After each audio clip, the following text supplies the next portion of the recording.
Ebo! Nagselo si Greg. Ayan, anak ni Tokyo yan. Tingnan mo.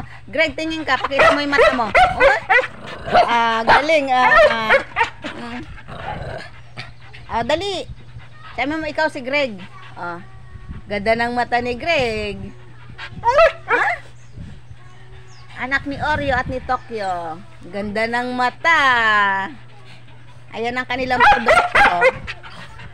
Si Tokyo ay husky, si Oreo naman ay aspin. Yung kanilang anak ito. Dali, pakilala ka.